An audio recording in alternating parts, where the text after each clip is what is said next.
అదేవిధంగా రాష్ట్ర media incharge అన్న సమాన గారిని కూడా ఇక్కడ ఉద్దేశించి మాట్లాడని చెప్పి కోరడం జరుగుతుంది. National human rights council NGO కుటుంబ సభ్యులందరికీ నమస్కారం.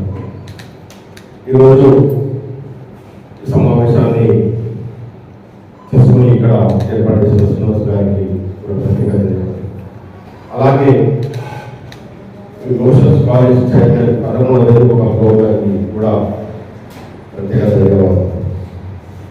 National human rights NGO council వ్యవస్థాపక చైర్మన్ గారికి కూడా ఈ సందర్భంగా ప్రత్యేక కృతజ్ఞతలు. రాష్ట్ర అధ్యక్షులు, రాష్ట్ర కార్యదర్శి, ప్రతి జిల్లా వారికి కూడా ప్రతి ఒక్కరికి పేరున ధన్యవాదాలు.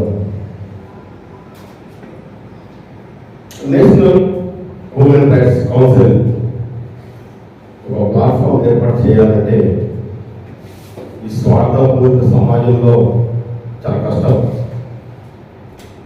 నిస్వార్థంగా సమాజానికి సేవ చేయాలనుకునే వారు నూటికోకరు అది మీరే మాస్టర్ అన్న ఒక పాటలాగా ఈరోజు శ్రీనివాసరావు గారు ఒక వేదిక ఏర్పాటు చేయడం జరిగింది.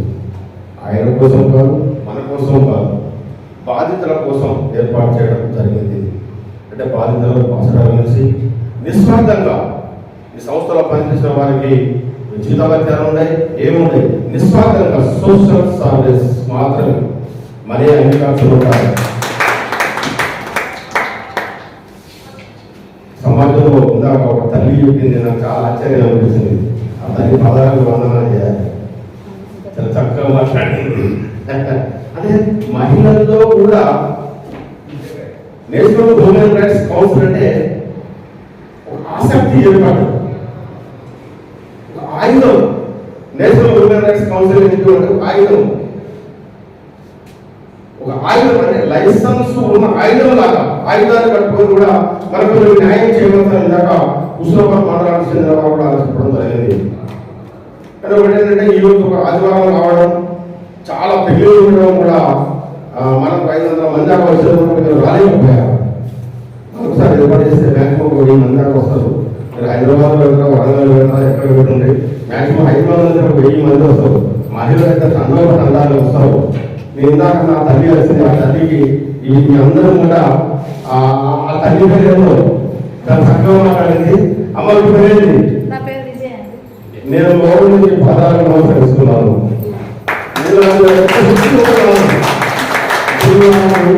ఉన్నా చాలు, 1000 మందితో సమానం. మండలానికి ఒక్కరు ఉన్నా చాలు, 1000 మందితో సమానం. మీరు చుట్టూ మాట్లాడారు, నాకు చాలా ఆనందం కలిగింది.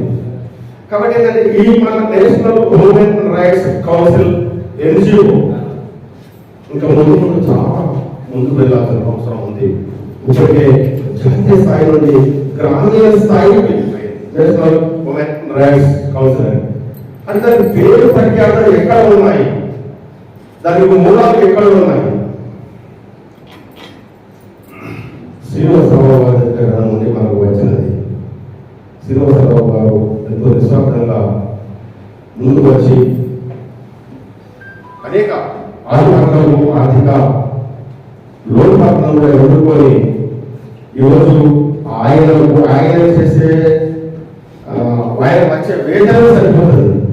కానీ నాకు వచ్చే వేతనం అందరూ ఖర్చు పెడతాను, 10 మంది బాగుపడాలి, 10 మందికి సేవ చేయాలి.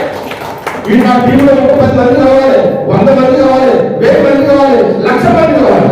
4th ఎస్టేట్ లో ఆమె నిలబడాలి, గొప్ప సంకల్పాన్ని తీసుకొని ముందుకు రావాలంటే చాలా గొప్ప విషయం. ఈ సందర్భంగా నేను నమస్కరిస్తున్నాను.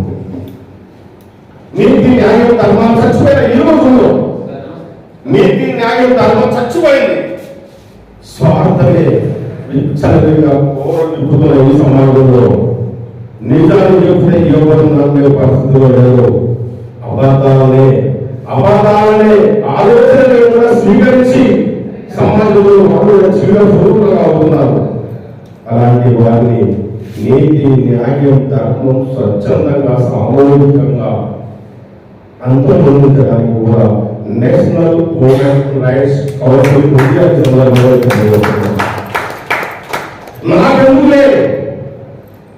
నాకెందుకులే అనుకుంటే మనం వెంబడి పడుతుంది ఒక దెయ్యంలాగా, ఒక భూతంలాగా. అన్ని సమస్యలు కూడా పరిష్కరించాలి, కొన్ని సమస్యలు పరిష్కరించాలి, నేను కూడా పరిష్కరించాలి, మరికొన్ని పరిష్కరించాలి, నా కుటుంబం పరిష్కరించాలి, నా టీం పరిష్కరించాలి. ఒక గొప్ప ఆలోచన వచ్చిన వారు ఎప్పుడైనా సమాజంలో అరమరికలు లేకుండా తల్లి అనేది మహాత్మా గాంధీ మనం మొక్కుతున్నాం, మనుషులు మరణించినా కానీ వారికి మొక్కుతున్నాం, దేవుడులాగా పూజిస్తున్నాం.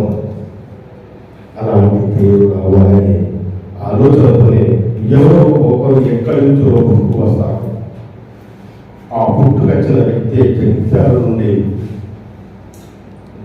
జగిత్యాల నుండి సమాజం కోసం సమాజం పరిష్కరించాలనే ఉద్దేశంతో నేషనల్ హ్యూమన్ రైట్స్ కౌన్సిల్ ఇంట్లో స్థాపించిన శ్రీనివాసరావు గారు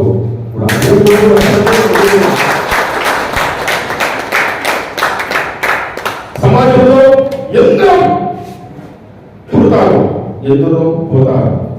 సగటు మనిషి జీవితం 60 సంవత్సరాలు కదా తల్లి, 20 సంవత్సరాలుగా ముసలు పెడతారు. వాళ్ళు గురువులు అర్థం చేసుకొని తల్లిదండ్రులు నమ్మకపోతే ఆ తల్లిదండ్రులు తీకపోతారు,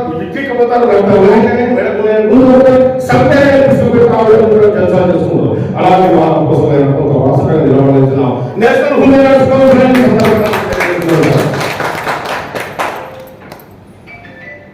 ఒక గ్రామంలో ప్లీజ్ 5 నిమిషాలు టైం సార్. ఒక గ్రామంలో ఆ తల్లికి గురించి బంగారం కూడా లేదు, లేదా కాలు చెప్పులు కూడా లేవు, కూలిపోయింది. ఆమె భర్త అటో నట్టుకుంటాడు.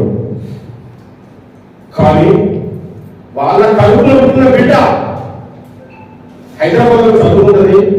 ఎస్ఐ గీత కొడుకులు వేసినప్పుడే 20 శాతం రాసుకుంటుంది. పడినప్పుడు ఎస్ఐ గీత రాసుకుంటుంది. ఆ పోయిన చదువుకుని సబ్ ఇన్స్పెక్టర్ గా పోలీస్ జయశేఖర్ భూపాలపల్లి జిల్లా మహామండల అంశానికి చెందిన బాలవుడు గీత. ఆ పోరాటంలో పేరు వచ్చిందంటే సమాజంలో నిస్వార్థంగా పనిచేయడానికి దేశం ముందుగా సంస్థ ముందుకు వచ్చింది. గాడ్ ఫాదర్ లాగా శ్రీనివాసరావు గారు ఆయన ఆలోచనలు చక్కని మార్గాలు, ఆయన ఆలోచనలు ఒక్క బుద్ధిగా నడిచే వారికి పక్కాలు వేయాలనే గొప్ప ఆలోచన వేదాలు. అలాంటి వేదాలు వచ్చిన నేను ఎందుకు చెప్తున్నానంటే ఈ వీడియో సమాజానికి పోవాలి, సమాజానికి తెలియాలి, మార్పు తీసుకురావాలంటే ప్రభుత్వాలతో అవుతుంది, ప్రజలతో అవుతుంది, మీడియాతో అవుతుంది. ఇలాంటి స్వచ్ఛత సంస్థలతో ఇలాంటి స్వచ్ఛత సంస్థ national human rights council India మార్పు తీసుకురావడానికి ఒక్క నాగరాజు గారు 100 మంది చెప్పడానికి, మరికొంత మార్పు తీసుకురావడానికి ఒక సురేష్ గారు కాదు, మరికొంత ఇంకా ప్రజల మార్పు తీసుకురావడానికి ఒక గంగారావు గారు కాదు. నాకెందుకు లేదు అనుకుంటే బర్రెకు గడ్డి వేస్తే పాలిస్తారు. దాని వయసు ఉడిన తర్వాత నడవగలిగిన తర్వాత అరే మా బర్రెలంతా కోటలను పంపం. అది మానవ సమాజం కాదు. కానీ ఆ బర్రె తోగక్కర్లేదు. కానీ తప్పు నిజం వచ్చి 24 గంటలు అసలు అభిషేకం తీసేవాడు. కానీ శాశ్వతంగా ఉండే కోసమే మన ముందుకు వచ్చింది national human rights council in Europe. ఈ సంస్థను మన ఇంటి పేరు లాగా మనం కాపాడుకుని 10 మందికి చెప్పి 20 మందికి చెప్పి లక్షల మంది పోయాక నేషనల్ స్థాయిలో కూడా national human rights council NGO వ్యవస్థాపక అధ్యక్షులు ఆయన శ్రీనివాసరావు గారు ఆయన ఆ పేరు నిలబెట్టాలని సందర్భంలో ఆయన అవగాహన సమాజంలో ఏర్పాటు చేసిన వేదికలో కూడా నా ప్రత్యేక ధన్యవాదాలు. అలాగే ఈ స్టేజ్కి మనకు అవకాశం ఇచ్చి కన్నులో దూరబెట్టిన ఈ కాలేజ్ మోషన్స్ కాలేజ్ చైర్మన్ వర్ధకొండ వేణుగోపాల్ గౌడ్ గారి ప్రత్యేక